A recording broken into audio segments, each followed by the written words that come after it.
नमस्कार प्रिय दर्शकों। आज बहुत लोग पूछते हैं मेरी उम्र कितनी है। तो सबसे पहले एक बात साफ कर दिया जाए कि वैदिक ज्योतिष कभी साल, तारीख या मृत्यु की घड़ी नहीं बताता। शास्त्र केवल तीन वर्ग बताते हैं: अल्पायु, मध्यायु और दीर्घायु। और इसका निर्णय राशि, लग्न, चंद्र और नवमान सबको मिलाकर किया जाता है। बृहत पराशर होरा शास्त्र में राशियों को उनके स्वभाव के आधार पर बांटा गया है। कैसे?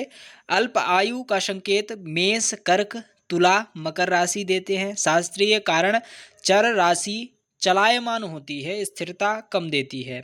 अगर लग्न या चंद्र चर राशि में हो, ठीक है, चर राशि मतलब मेष, कर्क, तुला, मकर। अब आप समझिए, उदाहरण के लिए आपका ये लग्न है, ठीक है। लग्न या चंद्र राशि में हो, कौन सी राशि में? चर राशि में। मेष में हो, कर्क में हो, तुला में हो, मकर में हो, तो अल्प आयु का संकेत माना जाता है, ठीक है। मध्य आयु, पहला तो हो गया अल्प, दूसरा हो गया आपका मध्य। मध्य आयु कैसे पता चलेगा? मध्य आयु की जो राशियां हैं वो मिथुन है, कन्या है, धनु है, मीन है, ठीक है। शास्त्र कहते हैं इन राशियों में संतुलन होता है। ऐसी कुंडली में आयु सामान्यतः मध्यम मानी जाती है, ना बहुत कम ना बहुत अधिक। स्थिर राशि, दीर्घायु के लिए स्थिर राशि कौन सी है? वृषभ, सिंह, वृश्चिक, कुंभ।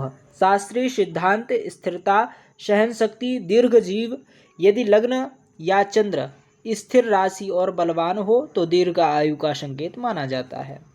जातक पारिजात में कहा गया है चंद्र बलवान हो तो प्राण बलवान होते हैं। अब नियम समझिए, चंद्र यदि स्थिर राशि में शुभ ग्रहों से युक्त, आयु बढ़ती है। चंद्र राशि यदि चर राशि में पाप ग्रहों से पीड़ित हो तो आयु घटती है। इसलिए कई बार लग्न ठीक होता है लेकिन चंद्र कमजोर होने से व्यक्ति जल्दी टूट जाता है।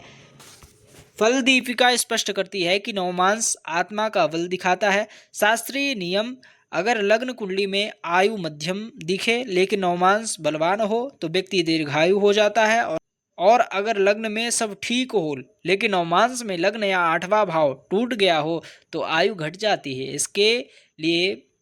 इससे इसलिए पुराने आचार्य कहते थे नवमांश देखे बिना आयु मत देखो। शास्त्रीय परंपरा कहती है लग्न शरीर बताता है, चंद्र प्राण बताता है, नवमांश आत्मबल बताता है। तीनों एक दिशा में हो तभी आयु का निर्णय मान्य होता है।